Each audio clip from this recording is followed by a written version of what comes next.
ஏகனை போற்றி இடையாளும் ஈசனை போற்றி பிரணவத்தின் பொருள் தந்து தகப்பன் சுவாமி என்று பெயர் கொண்ட என் குருநாதா போற்றி ஸ்கந்தா சரணம். இன்றைக்கு ஆஸ்ட்ராலஜில ஜோதிடத்துல பல கருத்துக்கள். சிலர் இது உண்மையா பொய்யா,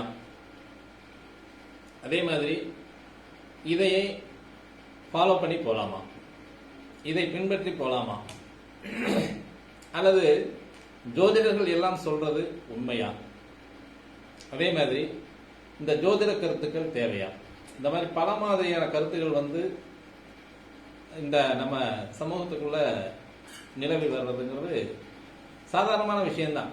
அதாவது நம்பினவங்களுக்கு மகேஷன், நம்பாதவங்களுக்கு அது இல்லை. அதாவது எந்த பொருளையுமே நீயே, அதாவது நானே என்னை உணர்ந்து எனக்கு நானே நம்பிக்கிட்டாதான் வாழ்க்கை. என்ன நான் நம்பல அப்படின்னா அடுத்தவங்களுடைய கையை பத்தி தான் போயிட்டு இருக்கணும். இதுதான் உண்மை. அப்ப தனக்குத்தானே நம்பிக்கை அப்படிங்கறதான் உண்மையான வாழ்க்கையாகவும் வரும்.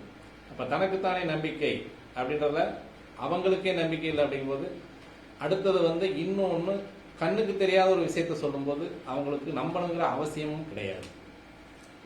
அந்த வகையில பார்க்கும் பொழுது சூரியன் அப்படின்றது ஒண்ணு நம்ம கண்ணுக்கு தெரியற ஒண்ணு, சந்திரன் அப்படின்றதும் கண்ணுக்கு தெரியற ஒண்ணு. இது ரெண்டும் தவிர்த்து மீதி கிரகங்கள் நம்ம கண்ணுக்கு தெரியுது. அப்போ சூரியனுடைய தாக்கம் நம்மளுடைய உடம்புல விழுகுது. அப்போ அதிகமான உஷ்ணம் உடம்ப கொஞ்சம் சிரமப்படுத்துது. இதமான காலை மாலை நேர அந்த இளவேனினோடு அடிக்கிற அந்த வெயிலாகப்பட்டது சுகமா இருக்கு. அதே மாதிரி அதிகப்படியான குளிரில் அடிக்கிற சந்திரனுடைய வெளிச்சம் நமக்கு அதிகமான குளிரை தந்து கொஞ்சம் உடம்புக்கு வேதனையை தருது. அதே மிதமான 6 மணிலிருந்து 8 மணி வரைக்கும் அடிக்கிற சந்திர வெளிச்சமானது நமக்கு ரொம்ப இதமா இருக்கு. இதுதான் வாழ்க்கையில நமக்கு நாமே எடுத்துக்கிற ஒரு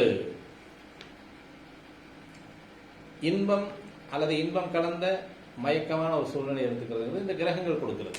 அந்தந்த நேரங்களில் நம்ம அந்த கிரகங்களுடைய சஞ்சாரங்கள்ல அந்த கிரக கதிர்கள் நம்ம மேல படுறதுல உருவாகும் ஒரு நிலைமைன்னு எடுத்துக்கலாம்.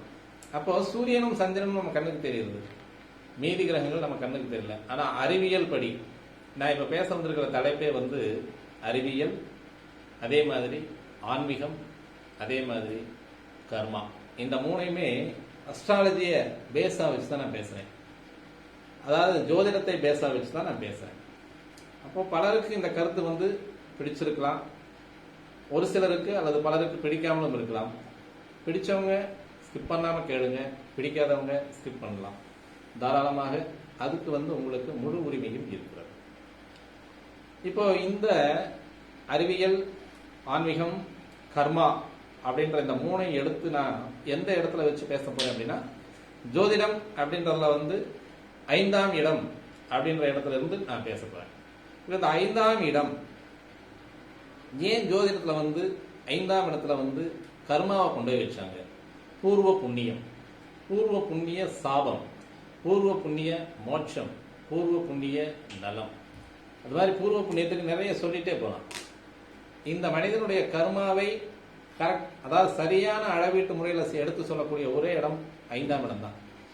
அந்த 5ஆம் இடம்ங்கிறது அந்த 5 பஞ்சபூதங்களால் சூழப்பட்டதுதான்.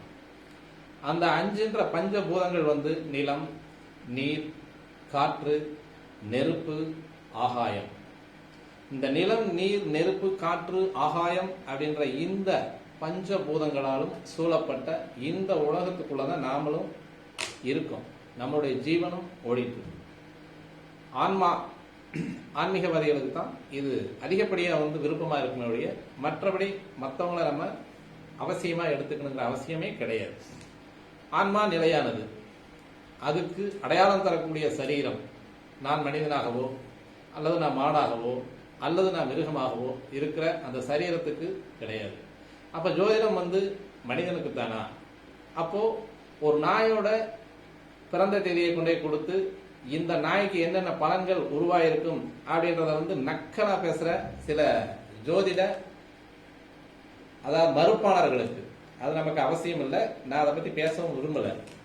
எல்லாத்துக்கும் ஒண்ணுதாங்க, இந்த 7 கிரகங்கள் பிளஸ் அந்த 2 கிரகங்கள், இன்னும் எத்தனை கிரகங்கள் வேணும்னாலும் இருக்கலாமே ஒழிய, இந்த பிரபஞ்சத்தின் வெளியில் இருக்கிற, இந்த பிரபஞ்ச வெளியில் இருக்கிற அனைத்து கிரகங்களுடைய ஒளி தாக்கம், கிரகத்தாக்கம் எல்லா உயிர்கள் மேலேயும் தான் நிற்கிது. அப்ப அந்த எல்லா உயிர்கள் மேலே நிற்கும் பொழுது அந்த சூரியன், அந்த சந்திரன், இன்னும் பிற 7 கிரகங்களுடைய தாக்கம் எல்லா உயிர், நாய் மேலேயும் அடிக்கும், நரி மேலேயும் அடிக்கும், மனுஷனா இருக்கிற நம்ம மேலேயும் அடிக்கும். அப்ப இந்த கிரக தாக்கங்கள் பூராமே எல்லாமே இந்த கர்மாக்களை, ஒவ்வொரு ஜீவனுக்குரிய கர்மாக்களை சரியான அளவீட்டு முறையில, பயனீட்டு முறையில கரெக்டா எடுத்து வச்சிருக்கிறதா மறுக்க முடியாத ஒரு உண்மை. இது இந்த ஜோதிடத்துல வர்றது 5ஆம் இடம் மட்டுமே. ஆனா அந்த 5ஆம் இடத்துல நம்ம என்னென்ன கர்மங்களை செய்யறோம் அப்படிங்கறத மட்டும்தான் இதுல விளக்குறதுக்காக அறிவியலும் ஆன்மீகமும் கர்மா அப்படின்ற ஒரு பதிவா இப்ப நான் போட்டுருக்கேன். இந்த 5ஆம் இடம் என்ன நடக்கு? இப்போ நான் என்னுடைய பிறப்புக்கு முன்னால என்னுடைய மூதாதையர்கள், இதுவும் அந்த 5ஆம் இடத்துல தான் வருது. என்னுடைய பிறப்பு, எனக்கு பின்னால் வர்ற என்னுடைய சந்ததிகள், இதுவும் அந்த 5ஆம் இடத்துல தான் வருது. அப்ப இந்த 5ஆம் இடத்துல ஒரு கிரகம், இயற்கை பாபர் அல்லது இயற்கை சுபர், இந்த 2 பேச்சா வச்சுக்கோம். இயற்கை பாபராக இருந்தா பூர்வ புண்ணியஸ்தானம் கெட்டிருக்கு, இவங்களுக்கு வாரிசுகள் அமைய லேட் ஆகுது, அதாவது காலதாமதம் ஆகுதுங்கிறது ஒரு நியதி. இயற்கை பாவர்கள் 5ஆம் இடத்துல உட்காரும் பொழுது இந்த ஜாதகருக்கு அதாவது காலதாமதமான பிள்ளை பேரு அப்படின்றது ஒரு நியதி. இது இயற்கை சுபராக இருக்கக்கூடிய கிரகங்கள் பார்வையினால அந்த காலதாமதமான பிள்ளை பேருங்கிறது கொஞ்சம் கூடிய சீக்கிரமா கிடைக்குது அப்படின்றது. இது எங்க வருது, எப்படி வருது அப்படின்றத பார்த்தோம்னா, இந்த 5ஆம் இடம் அப்படின்ற நம்ம கர்மாவை சுமந்து இந்த கர்மாவினுடைய பலனை, அந்த ஏற்றத்தாழ்வான பலனை சொல்றது இந்த 5ஆம் இடமான கர்மஸ்தான். அதாவது அந்த கர்மஸ்தானங்கிறது 10 தொழில இருக்கிறது. ஆனா இந்த கர்மாவை குறிக்கக்கூடிய ஒரு ஸ்தானமாகப்பட்டது இந்த 5ஆம் இடம், பூர்வ புண்ணியஸ்தானம். நம்ம என்னென்ன செஞ்சோம், என்னென்ன செய்ய போறோம், என்னென்ன செஞ்சுட்டு இருக்கோம், இந்த மூணையுமே சரியான அளவீட்டு முறையில நீங்க ஒரு தப்பு செய்றீங்க அப்படின்னா கண்டிப்பா யாருக்கும் தெரியாம கண்டிப்பா செய்யவே முடியாதுங்க. எப்படி செய்ய முடியாது? எனக்கு தெரியாம இன்னொருத்தர் தப்பு செய்யலாம், அந்த இன்னொருத்தர் செய்யற தப்பு எனக்கு தெரியாம போலாம். ஆனா நீங்க இந்த பிரபஞ்சத்தினிடம் கண்டிப்பா சிக்கியே தீரணும். நீங்க சுவாசம் பண்ணாம ஒரு தவறு செய்ய முடியாது, நீங்க இந்த மண்ணு மேல நிக்காம ஒரு தவறு செய்ய முடியாது, ஒரு வெளிச்சத்தை வாங்கிக்காம ஒரு தவறு செய்ய முடியாது. அதே மாதிரி இந்த அண்ட வெளியில இல்லாம வெளியே போய் ஒரு தவறு செய்ய முடியாது. இந்த சூரிய ஒளி உங்க மேல படாம நீங்க ஒரு தவறு செய்ய முடியாது. அப்ப இந்த 5 பஞ்சபூதங்களுடைய கண்காணிப்புல தான் நீங்க செய்யக்கூடிய ஒவ்வொரு செயலும் அந்த அளவுகோல் வச்சு ஒவ்வொரு முறையும் அளந்து அளந்து அளந்து உங்களுடைய கர்மாவை, நீங்க இதுக்கு முன் ஜென்மத்துல செய்த கர்மாவாக இருந்தாலும் சரி, இப்ப செஞ்சுட்டு இருக்கிற கர்மாவாக இருந்தாலும் சரி, பின் ஜென்மத்துல செஞ்சுட்டு இருக்கிற கர்மாவாக இருந்தாலும் சரி, சரியான அளவுல சரியான முறையில சரியான அளவுகோல் வச்சு உங்களுக்கு பின்னால, அதாவது உங்களுடைய ஜென்மத்திலேயோ அல்லது உங்களுடைய பூர்வ புண்ணிய ஜென்மமான உங்களுடைய சந்ததிகளுக்கோ போய் சேருங்கிறது எந்த விதமான ஐயப்பாடும் தேவையில்லை. மேல சொர்க்கம் இருக்கா? நக்கலான கேள்வி, தப்பில்லை. அது இருக்கு இல்லை, அதை பத்தி நமக்கு கவலையே இல்லை. சொர்க்கத்தை பத்தி நம்ம அனாவசியமா பயப்பட்டுக்கணுங்கிற அவசியம் கிடையாது. அது இருந்தா இருந்துட்டு போகுது, இல்லாட்டி இருந்துட்டு போகுது. சொர்க்கம் அப்படின்றது என்ன? நீ சுகமா இருக்கணும், நீ சந்தோஷமா இருக்கணும், நீ நல்ல முறையா இருக்கணும், உனக்கு எந்த அதாவது மனவியாதி, மனதுல எந்த கிளேசமும் இல்லாம மன தூய்மையா இருக்கிற எவனுமே சொர்க்கத்தை இந்த வாழும் இடத்திலேயே அனுபவிக்கிறத அதுக்கு பேர் தான் சொர்க்கம். நரகம் பிறரால் கொடுக்கப்பட வேண்டியது. துன்பங்கிறது நரகத்தை, அதாவது துன்பத்தை போய் நாமளா தேடி போய்க்கிறது கிடையாது. அதே மாதிரி துன்பத்துக்கு வழிவகுக்கிறதா நம்ம. அந்த வழிவகுக்கக்கூடிய அந்த துன்பமாகப்பட்டது, இந்த துன்பத்தை தரக்கூடியது அடுத்தவங்க தான் தருவாங்க. நரகம் அப்படின்றது எப்பவுமே தண்டனைங்கிறது தனக்குத்தானே கொடுத்துக்கிறது கிடையாது. தண்டனைங்கிறது பிறரால் நமக்கு கொடுக்கப்பட வேண்டிய இது நரகம். இந்த நரகத்துக்கு நாம செஞ்சுக்க வேண்டிய அந்த தீய செயல்களால் பிறரால் நமக்கு நடக்கக்கூடிய மிகப்பெரிய கொடுமைகள் தான் இந்த நரகம். அப்ப ரெண்டுமே இங்கதான் இருக்கு. நீங்க போய் 7 மைல் 7 கடல் தாண்டி 7 நிலை தாண்டி 7 வானம் தாண்டி 7 உலகம் தாண்டி போகணுங்கிற அவசியம் சொர்க்கத்துக்கும் நரகத்துக்கும் கிடையாது. நீங்க செஞ்சுட்டு இருக்கிறதா சொர்க்கம், நீங்க செஞ்சுட்டு இருக்கிறதா நரகம். நீங்க பிறருக்கு துன்பம் இல்லாம வாழ்ந்து உங்களுடைய வாழ்வை செம்மையா நடத்துனீங்க அப்படின்னா அது உங்களுக்கு சொர்க்கமா முடியும். இதே நீங்க செய்யக்கூடிய விஷயங்கள் ஒவ்வொருத்தருக்கும் பாதகம், ஒவ்வொருத்தருக்கும் உங்களால ஒரு இடைஞ்சல் வருது அப்படின்னா நீங்க கண்டிப்பா நரகத்தை செஞ்சுட்டு இருக்கீங்க அப்படிங்கறத உண்மை. அப்போ நம்ம ஒரு பாவம் செய்யறது அல்லது நல்லது செய்யறது எல்லாமே இந்த பஞ்சபூதங்களின் சாட்சியை வச்சுதான் செய்ய போறோம். காரணம், இது எப்படி தெரியாம போகும், ஏன் தெரியாம போகும், என்ன மாதிரி தெரியாம போகும், வாய்ப்பே கிடையாது. எல்லாமே தெரிஞ்சுதான் நடக்கும். ஒரு இடத்துல எல்லா கதவையும் சாத்திடுறோம். இந்த கதவை சாத்திட்டு நம்ம செய்யக்கூடிய ஒரு தவறு வேற யாருக்குமே தெரியாது. தவறு மீன் உங்களுக்கு இல்லை, தவறுங்கிறதே நீங்க பிறருக்கு செய்யறதுதான் தவறு. இந்த பிறருக்கு செய்யக்கூடிய தவறாகப்பட்டது இந்த பஞ்சபூதங்களால் கண்டிப்பா கண்காணிக்கப்படுகிறது. ஒரு நிமிஷம் உங்களுடைய அதாவது உங்களுடைய அறிவிலிருந்து நீங்க மாறினீங்கனாலே, உங்களுடைய சுய அறிவிலிருந்து மாறினாலே கண்டிப்பா நீங்க தவறு செய்ய தூண்டப்படுறீங்கன்னு அர்த்தம். இதுக்கு ஒரு சின்ன கதை சொல்லலாம். அதாவது ஒரு நெருங்கிய பக்தன் ஈசனிடம் கேட்கிறார், நீங்களே படைக்கிறீங்க, எல்லா உயிர்களும் நீங்களே படைக்கிறீங்க, இந்த படைச்சதுக்கு பின்னால இந்த உயிர்கள் எல்லாமே நல்லதாவே செஞ்சு நல்லதாவே இருந்து நல்லதாவே முடியலாமே அப்படின்ற கேள்வி ஈசனிடம் இறையிடம் வைக்கிறார். அதுக்கு அந்த இறை சிரிச்சுட்டே சொன்னாராம், படைக்கிறதா என்னுடைய வேலை, பாவத்தை செய்யறதும் புண்ணியத்தை தேடிக்கிறதும் அது உங்களுடைய வேலை, அது கர்மா. அந்த இடத்துல தான் வருது அந்த கர்மா அப்படின்றது. அந்த கர்மாங்கிறத தெளிவா சொல்ற இடம் அந்த 5ஆம் இடம் தான். இந்த கர்மாவினால் ஏற்படக்கூடிய சூழ்நிலைகளுக்கு தகுந்த மாதிரி தான் உங்களுடைய தொழில் அமைகிறது 10ஆம் இடம். அப்ப இந்த 5ஆம் இடமான கர்மாவின் அளவீட்டு இடமான இந்த கர்மாவில் அந்த ஆண்டவன் சொல்றான், படைக்கக்கூடியது நான். எந்த நேரம் என்னை தியானித்து, அதாவது என்ன மனசுக்குள்ள, அதாவது அந்த இறைவன் அப்படின்றத நம்ம இப்படி எடுத்துக்கலாம், ஆன்மீகமா எடுத்துக்கும் பொழுது இறைவனா எடுத்துக்கலாம், அறிவியலா எடுத்துக்கும் பொழுது தன்னுடைய மனது ஒருநிலைப்படுத்தப்பட்ட தூய்மையான களங்கமில்லாத மனது. அந்த களங்கமில்லாத மனதோடு நீங்க எப்ப இருந்தாலுமே ஒரு தவறு செய்ய உங்களை தூண்டாது. இந்த தவறு செய்ய தூண்டுவது ஆசையை. இந்த ஆசை அப்படின்றது உங்களை தூண்டும் பொழுது நன்மையும் தீமையும் பிறத்தர வாரா. அப்ப அந்த ஆசை உங்களை தூண்டுது அப்படின்ற போது நீங்க தவறு செய்யவே முற்படுறீங்க. அப்ப அந்த ஆசை அப்படின்ற பொழுது ஆண்டவன் விலகிடுவான். அப்ப அந்த ஆண்டவன் விலகி நிற்கும் பொழுது ஆசை உங்களுக்குள்ள வந்துடும். இந்த ஆசை தான் உங்களை அடாவடித்தனமான செயல்களை செய்ய தூண்டுறது. ஒருத்தருக்கு எனக்கு இன்னைக்கு சாப்பாடு காலை மதியம் இரவு இவ்வளவுதான், நான் என்னதான் எவ்வளவு கோடிகள் வச்சிருந்தாலும் என்னுடைய வயத்துக்கு எவ்வளவு முடியுமோ அவ்வளவுதாங்க சாப்பிட முடியும், அதுக்கு மேல சாப்பிட முடியாது. அப்போ இந்த இவ்வளவுதான் சாப்பிட முடியும் அப்படின்ற நான், எனக்கு தேவைக்கு அதிகமா வேணும், இந்த வருடம் முழுவதும் எனக்கு இந்த சாப்பாட்டுக்கு வேணும். காக்கா குருவியெல்லாம் அப்படி வச்சுக்கிறது கிடையாது, நாம தான் வச்சுக்கிறோம். அதுக்காக இப்படி வச்சுக்காம இருந்துட்டுனா நீ அடுத்து இன்னைக்கு வந்த ஒரு இடர் வந்ததுன்னா நீ எங்கடா போவ அப்படின்றது கேட்கறதுக்கு இந்த 6ஆம் அறிவு சொல்லும். அதுவும் நமது தேவைக்கு எவ்வளவோ அவ்வளவு மட்டும்தான் வேணும், அதுக்கு மேல தேவையில்லை. இந்த ஆசை, அதிகப்படியான ஆசை தான் கர்மாவை மோசமடைய செய்கிறது. இந்த கர்மாவை மோசமடைய செய்யக்கூடிய ஆசை தான் என்ன பண்ணுது அப்படின்னா பாவங்களை செய்ய தோணுது. அப்ப அந்த பாவங்களை செய்யும் பொழுது, பாவங்களை செய்யறான் அப்படிங்கும் போதே அவன் தன்னுடைய நடத்தை நல்ல நடத்தையிலிருந்து மாறுறான் அப்படிங்கும் போதே என்னை மறந்துட்டான் அப்படின்றதான் இறைவனுடைய வாக்கு. ஒவ்வொரு நொடி பொழுதும் என்ன நினைச்சிட்டு இருக்கிற எவனுமே தப்பு செய்ய தோண மாட்டான். எப்படி? நாம தப்பு செய்யறோம், நாம தப்பு செஞ்சா ஆண்டவனுடைய கிருபை நம்ம மேல விழுகாது, பஞ்சபூதங்களுடைய தண்டனை கண்டிப்பா உண்டு அப்படின்னு எப்ப நினைக்காம இருக்கானோ அப்ப தப்பு செஞ்சிரும் அப்படின்றார் ஆண்டவன். சிரிச்சுட்டே சொல்றார். எப்படி தெரியுமா இது? எப்ப ஒருத்தன் நான் தப்பு செய்யறேன் அப்படின்னு செய்யறானோ அப்ப அந்த நிமிஷத்துல என்ன நினைக்காம விட்டுறான். அப்ப அந்த நிமிஷத்துல நினைக்காம விடும் பொழுது என்னை நீங்கி அவன் இருக்கும் பொழுதே தவறு செய்ய தூண்டப்படுகிறது. அப்ப அவனை நீங்கி நாம நிற்கும் பொழுது, அவனை நீங்கி அப்படிங்கிற பொழுது என்னுடைய சுயத்தை நீங்கிய நான் நிற்கும் பொழுது நான் தானா தவறு செய்ய ஆரம்பிக்கிறேன். அப்ப என்னை நீங்கி நிற்கும் பொழுது தவறு செய்ய தூண்டப்படும் எனது ஆசையாகப்பட்டது கர்மாவை நேர்மறையா இல்லாம எதிர்மறையா செயல்பட வைக்குது. அப்ப எதிர்மறையா செயல்படக்கூடிய கர்மாவாகப்பட்டது பிறருக்கு துன்பத்தை விளைவிக்கிறது.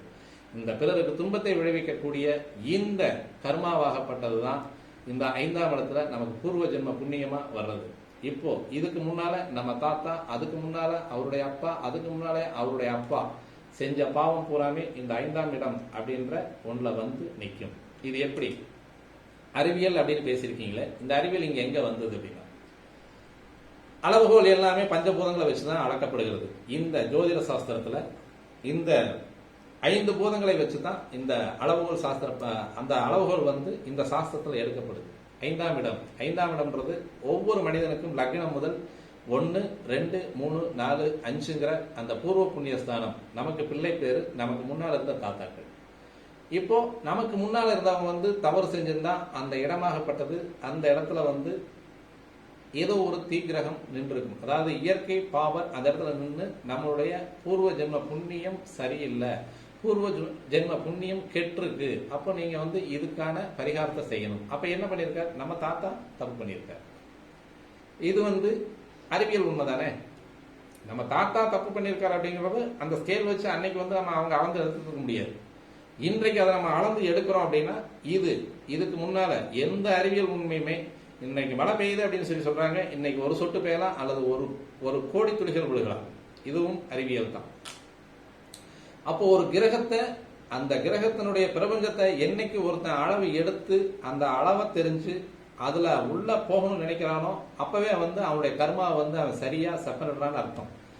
இந்த கர்மாவை சரியான முறையில் அளவிட்டு சொல்ற ஒரே ஒரு இந்த கணிதம் அப்படின்றது வந்து இந்த ஜோதிடமா தான் வருது. அப்ப அது அறிவியலாக தான் வந்து எடுத்துக்குது. அப்ப இந்த கர்மாவை அந்த 5ஆம் இடத்துல வந்து, அந்த 5ஆம் இடத்துல வந்து நாம செஞ்சிருக்கிற தவறுகளை வந்து சுட்டி காட்டுற இடமா இருக்கிறதுனால ஆன்மீகமா மாறுது. இந்த ஆன்மீகமா மாறுறதுனாலதான் இனிமேலும் இந்த கர்மாவினால் வரக்கூடிய இந்த தவறுகளை செய்ய வேண்டாம் அப்படிங்கிறது. ஆக இந்த 5ஆம் இடம் அப்படிங்கிறது வந்து மிகப்பெரிய ஒரு மனிதனுக்கு பாடம், அதே மாதிரி மனிதனுக்கு நற்புத்தி, மனிதனுக்கு நல்ல சிந்தனை, இந்த மாதிரி மிக உயரிய ஒரு கருத்துக்களை தரக்கூடிய ஒரு மிகப்பெரிய சொத்தான இடமே அந்த 5ஆம் இடம் தாங்க. இந்த 5ஆம் இடத்தை வந்து நம்ம ஒரு ஜாதகருடைய 5ஆம் இடத்தை பார்த்தோம்னாலே தெரிஞ்சு போயிடும், இவங்களுக்கு முன்னாடி இருக்கிறவங்க என்ன பண்ணிருக்காங்க, இவங்களுக்கு பின்னால எப்படி வரும். அப்போ ஒரு இயற்கை பாவர் அந்த இடத்துல உட்கார்ந்தா இவங்களுக்கு ஏன் பிள்ளை பேர் தாமதமாகுது, ஏன் கிடைக்காம போகுது? நீங்க நிறைய சொத்து சம்பாதிக்கிறீங்க, மிக அளவில்லாத சொத்துக்களை சம்பாதிச்சிடுறீங்க. அளவில்லாத சொத்துக்களை சம்பாதித்தும் அதை அனுபவிக்கிறதுக்கு யார் வேணும் அப்படின்னா, நீங்க உங்களால் உருவாக்கப்பட்ட உங்களுடைய அடுத்த சந்ததியினர் வேணும். அந்த சந்ததியினர் கிடைக்காம நீங்க எவ்வளவு கோடி ரூபாய் சொத்து வச்சிருந்தாலும் அதுல எந்த விதமான பிரயோஜனம் இல்லை. அப்ப உங்களுடைய கர்மா அந்த இடத்துல வேலை செஞ்சிருச்சா? அப்ப அந்த கர்மா வேலை செஞ்சதுனால இந்த சொத்துக்கள் அனைத்துமே நீங்க முற்பிறவில செஞ்சு பாவத்தை சம்பாதிச்ச இந்த சொத்தாகப்பட்டது உங்களுக்கு கொடுத்துருக்கான். இறைவன் வந்து 4ஆம் இடம் சுகஸ்தானாதிபதியாக இருந்தோ, அல்லது வந்து நீங்களே லக்னாதிபதி வளர்த்திருந்தோ, அல்லது 2ஆம் இடத்து அதிபதி வளர்த்திருந்தோ உங்களுக்கு கொடுத்த அனைத்து அந்த சொத்துக்களும் இந்த 5ஆம் இடம் அப்படின்றத பட்டு போயிடும். அப்ப அது எங்க போகும்? அனாதை ஆசிரமத்துக்கு, அல்லது கோயிலுக்கு, அல்லது வேற ஏதோ ஒரு சுபகாரியங்களுக்கு தான் போக போகுது. அப்போ நீங்க போன ஜென்மத்துல நீங்களோ, அதாவது உங்களுடைய பிறப்பிலிருந்து நீங்க வாழ்ந்த காலம் வரை, எப்படி இருந்தாலும் வாழ்ந்த காலம் வரை சம்பாதிச்சிருக்கிறதா சொத்து அவ்வளவு வந்திருக்கும். அந்த வாழும் காலம் வரை நீங்க எந்த முறையில உங்களுடைய அந்த வசதி அப்படின்றத தேடி நீங்க சம்பாதிச்சீங்களோ, அந்த வசதி சரியான முறையில் சம்பாதிக்கப்பட்டிருக்குமே ஆனால் உங்களுடைய வாரிசுகளுக்கு அது போய் சேருமே ஒழிய, அந்த வாரிசுகளும் சரியான முறையில, சரியான எண்ணத்துல, சரியான நோக்கோடு அதை வளர்ந்து அந்த பிறருக்கு வந்து துன்பம் இல்லாம அவங்க வளர்ந்துருக்காங்க அப்படிங்கிற மாதிரி இருக்குதுன்னா, அவங்களுக்கும் அவங்க அந்த சொத்தை வச்சு சம்பாரிச்சு அதுக்கு அடுத்த தலைமுறைக்கு கொடுப்பாங்க. இது வந்து வாழையடி வாழையா நடக்கக்கூடியது. இது மன்னராட்சியில் அந்த மாதிரி தான் இருந்தது. இந்த மன்னராட்சி அப்படின்றது வந்து என்ன பண்ணுது? இந்த மன்னராட்சி அப்படின்ற இடத்துல வந்து ஒரு அந்த நாட்டுக்கு உரிய அரசு அமைப்புல தான் ஒவ்வொரு ஜாதகரும் பிறந்துகிட்டே இருந்தாங்க. அந்த மன்னருக்கு பிறக்கக்கூடிய இளவரசுக்கு பிறக்கக்கூடிய 2000 ஆண்டுகள், 3000 ஆண்டுகள், 4000 ஆண்டுகள், 5000 ஆண்டுகள் அப்படின்ற நம்மளுடைய தலைமுறையா தமிழை பத்தி மிகப்பெரிய பெருமையா பேசிக்கக்கூடிய மிகப்பெரிய ஒரு உன்னதமான மொழி, உன்னதமான அந்த இனம் அப்படின்றத வந்து நம்ம கண்டிப்பா வந்து சொல்றதுல எந்த விதமான ஒரு தயக்கமோ ஒரு ஐயப்பாடோ எதுவுமே தேவையில்லை. தைரியமா தெளிவா சொல்லலாம். எல்லாத்துக்குமே, எல்லா இடத்துக்குமே, எல்லாம் இன்னும் சொல்ல போனா எல்லா மக்களுக்குமே மூதாதையராக இருக்கக்கூடிய நம்ம தமிழ்ல நிறைய பெரிய, ஏன் இன்னும் இந்த 1010 வருஷத்துக்கு முன்னால ஒருத்தர் கட்டியிருக்கார், ஒரு பெரிய கோயிலை கட்டியிருக்கார். அவருடைய பேர் இன்னுமே சொல்லிட்டாரு. அவர் கட்டின கோயிலும் அவருடைய பேர். அந்த கட்டின கோயில் வந்து நிற்குது. கல்ல எந்த காலத்தில் நம்மளால கரைச்சி அடிக்க முடியாது. ஒரு பெரிய மலையை வந்து உடைச்சு உடைச்சு உடைச்சு உடைச்சு எடுக்க எடுக்க மீண்டும் மீண்டும் மீண்டும் மீண்டும் வளரக்கூடியதான் மலையை ஒழிய. ஆனா அந்த கல்லை வச்சு அந்த கோயிலை கட்டிய அந்த அரசனுடைய பெயருமே இன்னும் மறக்காம தான் இருக்கும். அந்த அரசனுடைய பெயராகப்பட்ட அந்த ராஜராஜ சோழனை இன்னும் நம்ம மறக்க முடியாது. இந்த கோயில் உள்ளவரை அந்த மன்னருடைய அந்த பெயர் வந்து கண்டிப்பா நிலைச்சுதான் இருக்கு. ஏன்னா இது வந்து அவருடைய பூர்வ புண்ணியம், அவருடைய 5ஆம் இடம். அதே மாதிரி அவர் உருவாக்கிய அவருக்குன்னு வந்த எல்லாமே இந்த கிரக கூறுகள் அப்படின்றதே வந்து ஒரு மனிதனுக்கு வந்து நன்மை செஞ்சு அந்த நல்ல முறையா எல்லா விஷயத்திலையும் வந்து, அதாவது மற்றவங்களுக்கும் அனுசரிச்சு மற்றவங்களுக்கும் அடிபணிஞ்சு, அதே மாதிரி மற்றவங்களையும் தன்னுடைய சக மனிதனா எவன் நினைச்சானோ அவனுக்கு பிறக்கக்கூடிய அனைத்து குழந்தைகளுமே அதே மாதிரிதான் பிறகு. கர்மாங்கிறது சும்மா இல்லைங்க. இந்த 9 கிரகங்களும் அவனுடைய கர்மாவை சரியாகத்தான், அவனுடைய புத்தி, கர்மாங்கிறத இன்னும் தெளிவா சொன்னா அவனுடைய புத்தி, அவனுடைய செயல்பாடு, அவனுடைய நன்மை தீமை, இதை சரியான அளவில் எடுக்கக்கூடியதான் இந்த கிரகங்களுடைய மிகப்பெரிய ஒரு தாற்பயமே. சரியான முறையில் அளவிடும். 2.5 வருஷம் ஒரு இடத்துல வந்து சனி உட்காந்து செய்யறாரு அப்படின்னா, வச்சு செய்யறாரு அப்படின்னா எப்படி செய்யறார்? நீ என்ன செஞ்சிருக்கிறையோ அதை மீண்டும் திருப்பி கொடுக்கறதா அதனுடைய கர்ம வினைய ஒழிய நீ செய்யாத சனி செய்யவே செய்யாது. நீ என்ன தப்பு செஞ்ச அந்த தப்பை திருப்பி கொடுக்கறதா, நீ என்ன செஞ்ச, நீ என்ன செஞ்சுட்டு இருந்த அப்படிங்கறத உணர்த்துறதா அந்த கிரகத்தினுடைய வேலையை ஒழிய நீ செய்யாத ஒண்ண உனக்கு வந்து அந்த சனி பகவான் கொடுத்து உனக்கு கஷ்டப்படுத்துறார், அல்லது ராகு பகவான் கொடுத்து கஷ்டப்படுத்துறார், அல்லது சூரிய பகவான் கொடுத்து கஷ்டப்படுத்துறாருன்றது கிடையவே கிடையாது. எல்லாமே நீ அனுபவிச்சுதான். இதை உணர்ந்தவன் உண்மையிலே வந்து எந்த விதமான எல்லா அதாவது மனப்பக்குவம் வந்துடும். மனசு பக்குவமா வரும் பொழுது இந்த மனம் திடமாகி விடுகிறது. அப்போ ஏற்கனவே நம்ம ஏதோ செஞ்சிருக்கோம், இந்த செஞ்சதை தான் நாம இப்ப சமைக்கிறோம். இந்த நிலைமைக்கு எந்த ஒரு மனிதன் வருவானோ அவன் நிறை ஞானியாகிறான். இது ஆன்மீகம். இந்த இடத்துல தான் ஆன்மீகம் வருது. அப்ப இந்த ஆன்மீகம் இந்த 5ஆம் இடத்துல மிக பலமா பொதிஞ்சு நிற்கும். நீங்க இந்த 5 பூதங்களை விட்டு நீங்க தப்பு செய்யவே முடியாது. இப்பதான் அந்த ஆண்டவன் சொன்னதை நான் இப்ப சொல்றேன். இப்போ ஒரு மனிதன் வந்து அந்த நிலையில வந்து ஒரு தவறு செஞ்சிடறான். அப்ப அந்த நிலையில வந்து தவறு செய்யும் பொழுது அந்த தவறுனால் வந்து அவன் மன்னிப்பு பிரயாசித்தமா கேட்கல. அப்போ இவர் கேள்விக்கு சொல்றாரு, எந்த ஒரு மனிதன் தவறு செய்ய முற்படும் பொழுது என்ன மறந்துடுறான். அப்ப என்னை நினைச்ச எவனுமே தவறு செய்ய எந்த நேரமே, அதாவது சதா 24 மணி நேரத்தில் இருக்கிற அனைத்து நொடிகளிலும் தன்னைத்தானே, அதாவது அல்லது தன்னை மீறிய ஒரு சக்தியான இந்த பிரபஞ்சத்தின் மிகப்பெரிய சக்தியான அந்த ஓம் எனும் ஈசனை நினைத்த எவனுமே வந்து தவறு செய்ய முற்படுவது இல்லை. காரணம், அவன் மனசுக்குள்ள இருக்கும் பொழுது தெய்வத்துக்கு பயக்கிறான். அப்போ இது இந்த அறிவியலை கொண்டு வந்து எப்படி சொல்லியிருக்காங்க, ஆன்மீகமா சொல்லியிருக்காங்க.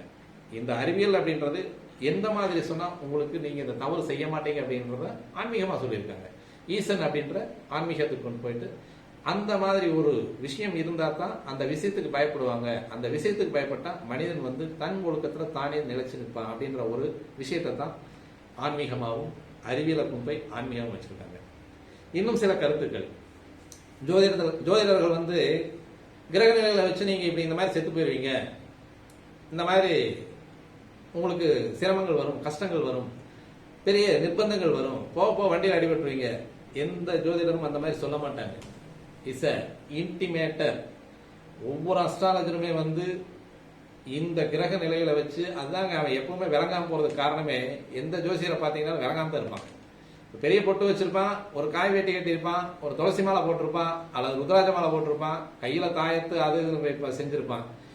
இந்த உண்மையா தெளிவா இருக்கிற கிரக நிலைகளை வச்சு ஒரு மனிதனுக்கு ஒரு இன்டிமேஷன் பண்றவன் கண்டிப்பா எந்த காலத்திலையும் வசதியா இருக்க முடியாது.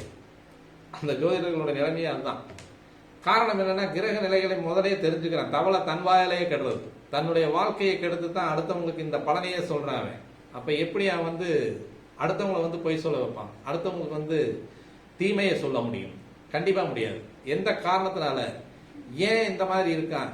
மனிதர்கள் எல்லாமே எல்லாத்தையும் தெரிஞ்சுக்கிட்டு, அதாவது பிறப்பிலிருந்து இறப்பு வரை 60 வயசு வரைக்கும் வாழ்றான், 70 வயசு வரைக்கும் வாழ்றான், 80 வயசு வரைக்கும் வாழ்றான்.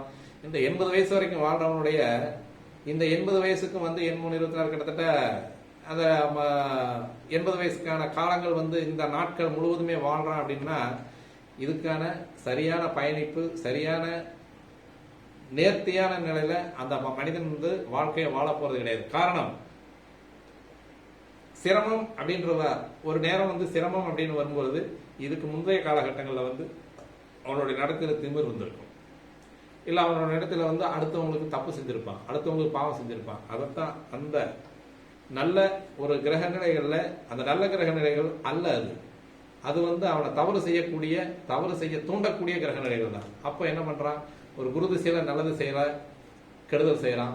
சுக்கிர திசையில வந்து நிறைய வசதிகள் வருது, அந்த வசதிகள் வரும்போது திமிர் அதிகமாக வந்துடுது. அந்த திமிர் அதிகமாக வரும்பொழுது அவன் கெடுதல்கள் தானா செய்வான். அடுத்த வர்ற சூரிய திசையில போட்டு மாட்டி இருக்கிறான். செவ்வாய் திசையில பல பாவங்களை செஞ்சு சொத்துக்களை சம்பாதிப்பான், அடுத்து ராகு திசையில போட்டு மாட்டி இருக்கிறான். இதே குரு திசையில வந்து அந்த இயற்கையான ஞானமான திசையில வந்து பல பாவங்களை செஞ்சிருவான், சனி திசையில மாட்டி இருக்கிறான். இதுதான் இந்த 5ஆம் இடத்துல, அந்த 5ஆம் இடம் அந்த இடத்துலயே வேலை செய்யறது. ஒவ்வொரு திசைக்கூறுகளுடைய இயக்கங்கள்ல ஒரு மனிதன் நடந்துக்கக்கூடிய முன்விளைவு பின்விளைவு, அந்த கர்மாவை அந்த இடத்திலேயே அந்த வாழ்ந்து முடிக்கக்கூடிய அந்த 60 வயசுக்குள்ளேயே நிர்ணயம் பண்ணி கொடுக்கக்கூடிய ஒவ்வொரு கிரகங்களுடைய இந்த அளவீடுகளை நம்மளால எந்த விதம் கொண்டு மாற்ற முடியாது. பரிகாரம் அப்படின்றது வந்து உண்மையிலேயே பொய் தான். இந்த பரிகாரம் ஏன் பொய்யாகிறது, எதுக்காக பொய்யாகிறது, நீ செஞ்ச பாவத்தினுடைய அளவை பொறுத்து பொய்யாகிறது. எவ்வளவு நன்மை செஞ்சிருக்கிறியோ அந்த இடத்துக்கு வந்து அந்த கோயிலுக்கு போனா போதுமானது, பரிகாரத்தாலும் முடிஞ்சு போயிடும். அதையும் தாண்டி நீ செஞ்சுட்டு எனக்கு இந்த மாதிரி வந்துருச்சு, எனக்கு இந்த மாதிரி வந்துருச்சு, எனக்கு இந்த மாதிரி வந்துருச்சு அப்படின்றதுதான் அந்த நீ செஞ்ச தவறினுடைய அளவுகோல் அதிகமா இருக்குன்னு அர்த்தம். இன்னும் சிலர் என்ன பண்ணுவா தெரியுமா, ஜாலியாவே வாழ்ந்துட்டு போயிடுவான். இவனுக்கு இந்த பிறவியில் இல்லை, வரும் அடுத்த பிறவிகள் இந்த கர்மா கண்டிப்பா வேலை செய்யும். இவன் இருக்க போறது இல்லை, கண்டிப்பா இவன் பிறக்கிறது வந்து நாயா பன்னியா அல்லது கோழியா வேற ஏதாவது மரமா செடியா, ஓரறிவிலிருந்து 6 அறிவுக்குள்ள எந்த ஜனனம் வேணாலும் எடுத்துக்கலாம். ஆனால் அந்த ஜனனத்தில் கண்டிப்பா ஒரு மரம் நிக்குது, இந்த மரம் இந்த பூலோகத்துல தான் நிக்குது, இதுக்கும் பஞ்சபூதங்களுடைய ஆளுமை இருக்கு. அந்த ஆளுமையில வந்து அந்த ஒற்றை அந்த ஓரறிவுள்ள மரம் நிலையா நிற்கும். அடிக்கக்கூடிய 100 டிகிரி வெயிலா இருந்தாலும் நின்றுதான் ஆகணும். அப்ப அந்த கர்மாவை அது வாங்கிட்டு வந்தா இருக்குன்னு அர்த்தம்.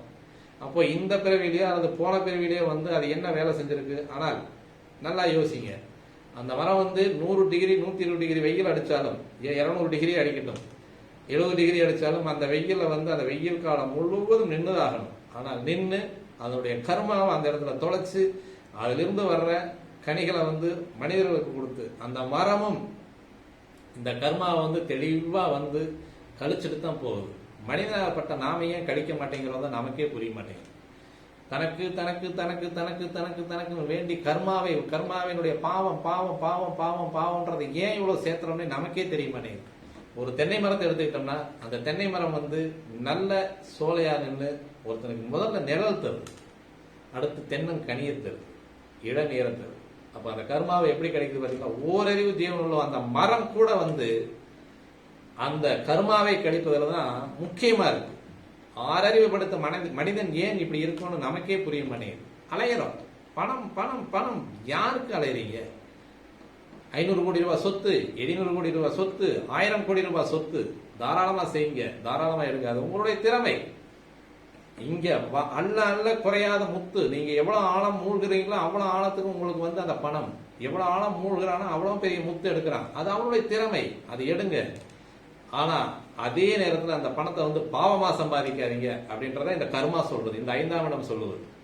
இந்த நீங்க 5ஆம் இடத்துல வந்து ஆசை, பேராசை, இந்த பேராசை ஆசையில வந்து சம்பாதிச்சு சம்பாதிச்சு சம்பாதிச்சு சம்பாதிச்சு வச்ச அந்த சொத்தாகப்பட்டது அவனுக்கு இருக்கிற ஒரே ஒரு வாரிசு அல்லது அவனுக்கு இருக்கிற ஒரே ஒரு வாரிசு அல்லது 2 வாரிசுகளுமே ஆகாம போயிடும். நல்லா யோசிச்சு பாருங்க. தெளிவா ஒரு பரம்பரையில, அந்த பரம்பரையில வர்ற ஒரு தலைமுறையில நல்லா சம்பாதிப்பான் ஒருத்தன், அடுத்து வர்ற மகன் தருதலையா இருக்கும். முதல்ல சம்பாதிக்கிறவன் அப்ப நல்லவனா இருப்பான், அடுத்து வர்ற மகன் பாத்தீங்களா, இதுதான் அடுத்த உடனே கர்மாவை வேலை செய்யுது. அந்த கிரகங்களுடைய அந்த ஆற்றல்கள் அவனை தூண்டுது. இறை தள்ளிடுற, இறை வந்து தன்னிலையில இருந்து விலகும் போது இவன் தானா தப்பு செய்ய ஆரம்பிக்கிறான். அப்ப இறைநிலை கடந்து ஒரு மனிதன் எப்பவுமே பிறந்த குழந்தையிலிருந்து இறக்கும் வரை இறக்கும் தருணம் உள்ள அந்த அந்த சமாதிக்குள்ள வைக்கக்கூடிய அந்த பிணம் வரைக்குமே வந்து இறைநிலை கண்டிப்பா எல்லா மனிதனுக்குள்ளே இருக்கு. அவன் தன்னுடைய ஒழுக்கத்திலிருந்து எப்ப மாறி அடுத்தவங்களுக்கு துன்பம் செய்யறான் அப்படின்னு நினைக்கிறானோ அப்பதான் வந்து வேறு விதமான ஒரு நிலை அவன் அடையறான். இறைநிலையை தவிர வேற ஒரு நிலை அடையறான். அப்ப இந்த பாவம் அப்படின்றத செய்யறது தான் இந்த 5ஆம் இடம் அப்படின்ற ஒண்ணு நமக்கு கொடுக்குது. இந்த 5ஆம் இடம் நம்ம ஞானிகள் சும்மா இல்லைங்க, தெளிவா தான் செஞ்சிருக்காங்க. ஒவ்வொரு பாவகத்துக்கும் ஒவ்வொரு இயற்கையினுடைய கூற்று வச்சுதான் அந்த கிரகத்தினுடைய ஆற்றல்கள், அந்த ஒவ்வொரு இயற்கையினுடைய கூற்று வச்சுதான் ஒவ்வொரு பாகமும் பிரிக்கப்பட்டிருக்குது. 9ஆம் இடம் பாக்கியம், அதே மாதிரி 7ஆம் இடம் கலஸ்திரம் அப்படின்ற ஒவ்வொரு பாவகத்துக்கும் ஒவ்வொரு ஆன்மீகம் பிளஸ் அறிவியல் இந்த மாதிரியான ஒற்றுமை இருக்கிறத வந்து ஒவ்வொரு பாவமா தர்றேன் உங்களுக்கு. இப்ப நான் 5ஆம் பாவகத்துல வந்து இந்த அறிவியல், ஆன்மீகம், கர்மா அப்படின்றத மட்டும் இப்ப நான் சொல்லியிருக்கேன். இந்த கர்மாவை வந்து தெளிவான முறையில இந்த பிறவியிலேயே நம்ம எடுத்த இந்த பிறவியிலேயே நாம செப்பனிட்டு தெளிவா அடுத்தவங்களுக்கு உதவியாக இருந்து, பொதுவா வந்து பாவம் பண்ணாதீங்க. பாவம் பண்ணும் பொழுது நம்முடைய கர்மாவுடைய கணக்கு அதிகமாயிட்டே போகும். அடுத்த ஜென்மாவில் வந்து நக்கலா பேசுறவங்களுக்கு நான் இன்னும் தெளிவாவே நான் ஒரு பதில் சொல்றேன். பெரியதா சொல்லிட்டு இருக்கீங்களே, இந்த கிரக கூறுகள்லாம் உங்களை வந்து பாதிக்குமா, அல்லது இந்த ஜோதிடம் உண்மையா, இந்த ஜோதிடத்தை வச்சு அவன் அந்த ஜோசிகாரன் சொல்றதை வச்சு உங்களுடைய வாழ்க்கையை இழந்துடாதீங்க அப்படின்ற ஒரு ஸ்பீச்சும் கூட கேட்டேன். இந்த ஜோதிடத்தை வச்சு அவன் வாழ்க்கை இழக்கிறதுக்காக யாருமே சொல்றது கிடையாது. இந்த நிலைமையில இந்த மாதிரி வருதுன்னு சொல்லும் போதுதான் இவனுடைய கிரகக்கூறுடைய அந்த கிரகத்தினுடைய ஆதிக்கத்தை ஒரு ஜோதிடராகப்பட்ட நாங்கள் சொல்லும் பொழுதுதான் எங்களுடைய உண்மையிலேயே வந்து எங்களுடைய வசதிகள் குறைக்கப்படுகிறது.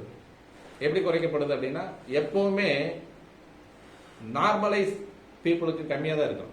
ஏன்னா கிரகத்தினுடைய அதான் முதல்ல எல்லாம் மாடு ஆடு எல்லாமே வாய் பேசணும். அந்த வாய் பேசிட்டு இருக்கும் பொழுது இயற்கையினுடைய ஒவ்வொரு தத்துவத்தையும் மனிதன்கிட்ட சொல்லிட்டே இருக்கணும். அதுக்கு 5 அறிவு, ஆனால் இறைவன் கூடவே துணை இருக்கிறான். அதாவது இறைநிலைக்கு பக்கத்தில் இருக்கிறது பூராமே அந்த 5 அறிவு ஜீவன்கள். இது எல்லாமே சொல்லுமா. இது வந்து பழைய கதையா சொல்றது உண்டு. அந்த ஆடு மாடெல்லாம் பேசிட்டு இருக்கும் பொழுது ஒரு அந்த மாடு வளத்தினுடைய அந்த தன்னுடைய முதலாளியை வந்து யமதர்மராஜா பிடிக்க வர்றார். பிடிக்க வரும் பொழுது இந்த மாடு சொல்லிச்சான், உன்னுடைய உயிரை வந்து இந்த நேரத்தில் எடுத்துருவார், நீ தப்பிச்சுக்கோ அப்படிங்கும்போது அந்த மாதிரி அவர் வேற ஒரு மாதிரி கிரிமினலா ஒரு வேலை செஞ்சு அவர் உயிரில இருந்து தப்பிச்சுக்கிட்டே இருக்கும் பொழுது இந்த மாநில ஜென்மம் அழிவுக்கு வராமே இருக்கும் பொழுது இதுக்கு யார் அப்படின்ற பொழுது இந்த மாடு செஞ்ச வேலை தான். இந்த யமதர்மராஜா வர்றது அவருக்கு அந்த மாட்டு கண்ணுக்கு மட்டுமே தெரியும், மனிதன் கண்ணுக்கு தெரியாது. இதுவும் நம்ம பாட்டி நம்ம மூதாதையர்கள் சொன்ன கதை தான். இந்த கதையில தான் அதுக்கப்புறம் தான் மாட்டுக்கும் ஆட்டுக்கும் வாயை கட்டினாங்க அப்படின்னு அவங்க சொன்னது உண்மையோ பொய்யோ தெரியாது. ஆனாலும் இதை வந்து எங்களை மாதிரி ஜோதிடர்களுக்கு நாங்கள் வந்து உதாரணமா எடுக்க வேண்டியது. உங்களுக்கு நல்லது சொல்றோம், உங்களுக்கு நன்மையை சொல்றோம். இந்த மாதிரி காலகட்டங்கள்ல இந்த மாதிரி தீமைகள் நடக்க போகுது அப்படின்றத அந்த கிரக கூறுகளை சொல்லும்போது கிரகங்களுடைய ஆதிக்கம் எங்களை என்ன செய்ய தெரியுமா, எங்களை வந்து வித்தியாசமான ஒரு சூழ்நிலைக்கு தள்ளிடும். அப்போ என்னுடைய ஆதிக்கத்தை நீ சொல்லும் பொழுது உன்னுடைய வாழ்க்கையை நான் பாதிக்கிறதா என்னுடைய குறிக்கோளை அப்படின்றது இந்த கிரகங்களுடைய கூறுகள்ல தான் இந்த ஜோதிடர்கள் வந்து இன்னுமே காவி வேட்டி கட்டுறதுக்கான காரணம். அவங்க இன்னுமே அந்த அதாவது தன்னுடைய நிலையிலையும் கொஞ்சம், அதாவது நார்மலான பீப்புளுடைய நிலையில அவங்க ஓரளவுக்கு வசதியா கூட இருக்க மாட்டாங்க. இன்னும் கொஞ்சம் வசதிக்கு கீழே இருக்கக்கூடிய விஷயமே காரணம் என்னன்னா, இந்த கிரக நிலைகளை வந்து உங்களை அதாவது தன்னுடைய சக ஜனனம் எடுத்த மக்களுக்கு எடுத்து சொல்றதுனாலதான் அவங்களுடைய வாழ்க்கை நிலை வாழ்வாதாரம் கம்மியா குறைந்த வாழ்வாதாரமா இருக்கு அப்படிங்கறது வந்து எந்த விதமான மாற்று கருத்தும் கிடையாது. அப்போ இந்த ஜோதிடத்தை வச்சு இந்த ஜோதிடத்தை நம்பி கெட்டுறாதீங்க அப்படின்னு சொல்றதுக்கு மிகப்பெரிய விஷயமே கிடையாது. பெரிய ஒரு சும்மா சாதாரணமான சொல். ஆனால் அந்த ஜோதிடத்தில் இருக்கிற அந்த 9 கிரகங்கள் 12 ராசிகளையும் வச்சு ஒரு மனிதன் அந்த ஜோதிடனாகப்பட்டவன் ஒருத்தர் சொல்றான் அப்படின்னா உங்களுக்கு கெடுதலுக்கு சொல்றது கிடையாது. 12ஆம் தேதி 9ஆம் மாசம் இந்த மாதிரி நேரங்கள்ல வந்து இந்த ஆக்சிடென்ட் நடக்கும் அப்படிங்கறது அவருக்கு தெரிஞ்சது அப்படின்னா, அல்லது ஒரு குறிப்பிட்ட காலங்கள்ல வந்து இந்த கிரக நிலைகள்னால இந்த ஜாதகருக்கு வந்து இந்த நிலைமை வருது அப்படிங்கறது தெரிஞ்சா அதை முன்னிட்டு கோடு போட்டு காமிக்கிறது தான் ஜோதிடருடைய வேலையை ஒழிய நீ செத்து போயிடுவேன்னு சொல்றது ஜோதிடருடைய வேலையை அல்ல. எந்த விதமான எதிர்மறையான வார்த்தைகளும் எந்த ஜோதிடத்துல வந்து வரவே வராது. அவங்க சொல்லவே மாட்டாங்க. தெரியும் இது இப்படிதான் நடக்கும், இது இந்த மாதிரி தான் ஆகும். இருந்தாலும் பார்த்து இருந்துக்குங்க அப்படின்றது. இந்த பார்த்து இருந்துக்குங்கன்னு சொல்றாரு பாத்தீங்களா, இதுக்கு அவர் மிகப்பெரிய தண்டனை அனுபவிப்பார். யார்? ஜோதிடர். யாருனால? இந்த கிரகங்கள்னாலதான். இந்த கிரகங்கள்னால மிகப்பெரிய தண்டனை அடையக்கூடிய மிகப்பெரிய பிறவி எடுத்த புண்ணிய பிறவி எடுத்தவங்க அனைத்துமே இந்த ஜோதிடர்கள் தான். இந்த கிரகக்கூறுகளை எப்போ ஆராய்ந்து சொல்லப்படுதோ அப்பவே அறிவியல் வந்தாச்சு. இந்த கிரகக்கூறுகளால நடக்கக்கூடிய ஒவ்வொரு ஆன்மாவும் இந்த கர்மாவை இழக்கிறது, இந்த கர்மாவுடைய விதிப்பயனை அந்த கர்மா வாங்கி வந்த கெடுபலனை இழக்கிறது அப்படிங்கும்போது ஆன்மீகம் வந்தாச்சு. இந்த கர்மா அப்படின்ற இடத்த பேசும்பொழுது கர்மா இங்க வந்தாச்சு. இந்த 3 தலைப்புமே இந்த 5ஆம் இடத்துல அருமையா பொதிஞ்சிருக்கு. ஆகவே மக்களே, இந்த கர்மாவை ஒழிப்பதற்கு நல்ல எவ்வளவு உங்களால முடியுமோ சம்பாத்தனை செய்யுங்க. இதுல ஒவ்வொரு மதத்திலையுமே சொல்லப்பட்ட மிகப்பெரிய உண்மைகள் என்னன்னா, தான் சம்பாதிக்கிறதுல நியாயமா சம்பாதிக்கிறதுல 10% மக்களுக்கு, அடுத்த மக்களுக்கு கொடுத்து உதவணுங்கிறது தான் இங்க நியதி. இது எந்த மதமாக இருந்தாலும் சரி, இந்து மதமாக இருந்தாலும் சரி, முஸ்லிம் மதமாக இருந்தாலும் சரி, கிறிஸ்துவ மதமாக இருந்தாலும் சரி, மதம் பெரிய விஷயமே கிடையாதுங்க. அதில் இருக்கிற அனைத்து விஷயங்களும், அதாவது மதம் பெரிய விஷயம் இல்லை, அதில் இருக்கிற அனைத்து கருத்துக்களும் ஒன்று. ஆண்டவன் ஒருவனே. அந்த ஆண்டவன் ஒருவனே, அவன் ஈசனாக வச்சுக்கிட்டாலும் சரி, இயேசுவாக வச்சுக்கிட்டாலும் சரி, முல்லாவாக வச்சுக்கிட்டாலும் சரி, அதை பற்றி நமக்கு எந்த விதமான கவலையும் இல்லை. மனிதன் ஒருவனே. அந்த மனிதனுக்கு 6 ஜீவன் படைத்த அந்த ஒரு ஜீவராசி மனிதன் ஒருவனே. இது எல்லாமே எத்தனை கோடி மக்கள் இருந்தாலும் சரி, அவங்களுக்கு எல்லாத்துக்குமே இதுதாங்க. இந்த கர்மாவை படைப்பது, இந்த கர்மாவை அழிப்பது ரெண்டுமே மனிதனால் மட்டுமே முடியும். இந்த கர்மா, அதாவது ஒரு ஓரறிவு ஜீவனா இருக்கிற இந்த மரம் கூட இதை சொல்லுவாங்க, கிராம பகுதியில் சொல்ல ஏடை கோடை அப்படின்ற மாதிரிக்கு வெயில், பனி, மழை, காற்று, இது எல்லாத்துக்குமே அந்த இடத்த விட்டு நகர்றது கிடையாது. ஏன்னா அது வாங்கி வந்த கர்மா அந்த மாதிரி. அப்ப அந்த கர்மாவை வாங்கி வந்த அந்த மரத்துக்கு மனசு கிடையாது. நீ நினைச்சு, அதாவது நமக்கு கஷ்டம் வரும்போது உண்மையிலே நீங்க என்ன நினைக்கிறீங்கன்னா, நம்ம ஏதோ அதாவது முன் ஜென்மத்திலேயோ அல்லது நமது முன்னோர்களோ ஏதோ மிகப்பெரிய பிரச்சனைகளை மற்றவங்களுக்கு தந்திருக்காங்க, அப்ப நாம இந்த கஷ்டத்தை அனுபவிக்கிறதுல எந்த விதமான பிரச்சனையும் இல்லை அப்படின்னு அனுபவிங்க. உங்க கர்மா ஒவ்வொரு நொடியும் கழிக்கப்படுகிறது. உங்களுடைய கர்மா ஒவ்வொரு நொடியும் உங்களிடம் விலகுகிறது. நீங்க செஞ்ச அனைத்து தீவினைகளும் உங்ககிட்ட விலகுதுங்கிறத கண்டிப்பா நினைச்சுக்கோங்க. நீங்க கஷ்டப்படுற மாதிரிக்கே நீங்க நினைக்க மாட்டீங்க. அப்ப இந்த ஓரறிவு தாவரமான மரமானது இந்த வெயில், மழை, காற்று, பனி இது எல்லாத்திலையுமே அசையாம தாங்க நிற்குது. 12 மணிக்கு கடுமையான குளிர்ல உங்களால நிற்க முடியாது, 4 கம்பளி போடுறீங்க.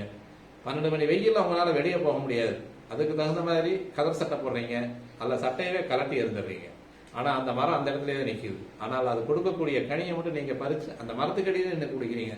இதுதாங்க அந்த மரம் அந்த ஓரறிவு ஜீவன் அதனுடைய கர்மாவை கழிக்கிறது. அப்ப அந்த ஓரறிவு ஜீவன் நிலையா நின்று அந்த இறையினுடைய துணையினால், அந்த இறை துணை எப்போ வரும் அப்படின்னா, கர்மாவை கிடைப்பதற்கு முழுமையா நின்னீங்க அப்படின்னா உங்கள் வசம் இறை துணை கண்டிப்பாக இருக்கும் அப்படின்றது 100% மாற்று கருத்தே கிடையாது. அப்ப நீங்க கர்மாவை கிடைக்கிறதுக்கு இறையை நாடி விட்டீர்கள் அப்படியானால் நீங்க கண்டிப்பா அந்த கர்மா அந்த இறை துணையோடு கழிக்கப்படும் அப்படின்றதா மேன்மையான கருத்து. இந்த மரத்துக்கும் அந்த இறை துணை இருக்கு. அந்த இறை துணையின் ஒரு உதவியினாலதான் இந்த கனிகளை கொடுத்து அதனுடைய கர்மாவை, அதனுடைய நன்மையான கர்மாவை கூட்டிக் கொண்டே செல்கிறது. அப்ப அந்த நன்மையான கர்மாவை கூட்டிகிட்டே போகும் பொழுது அதனுடைய 5ஆம் இடம் சரியான முறையில், மரத்துக்கு ஜோசியம் சொல்றேன்னு கேட்குறீங்களா? கண்டிப்பா உண்டு. இந்த நிலம், நீர், நெருப்பு, ஆகாயம், காற்று இதுக்குள்ளதான் அந்த மரமும் இருக்கு. இந்த உலகத்துக்குள்ளதான் அந்த மரமும் இருக்கு, வேற எங்கேயும் போகல. அப்ப அதுக்கும் ஜாதகம் இருக்கு. அதுக்கும் அந்த பிறப்பிலிருந்து, அந்த விதை விழுந்து பிறப்பிலிருந்து இறக்கும் வரை அது என்னென்ன பிரச்சனைகளை கொடுக்கும், அது என்னென்ன பிரச்சனைகளை சந்திக்கும் அப்படிங்கறதான். அதுக்கு வர்ற நோய், அதுக்கு வர்ற அந்த தாழாமை, ஆற்றாமை காஞ்சு போயிடுது.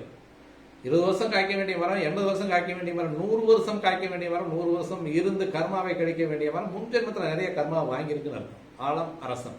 அப்ப அந்த ஆலமரம் அரச மரத்துக்கு இடையில சுத்தும் பொழுது நமக்கு நன்மையை தருதுங்கும் போது அந்த கர்மாவை அது கழிச்சிட்டு இருக்குன்னு அர்த்தம். 400 வருஷமா ஒரு மரம் இருக்கு, 500 வருஷமா ஒரு மரம் இருக்கு, 400 வருஷமா ஒரு ஆமை இருக்கு, 400 வருஷமா ஒரு குடி இருக்கு.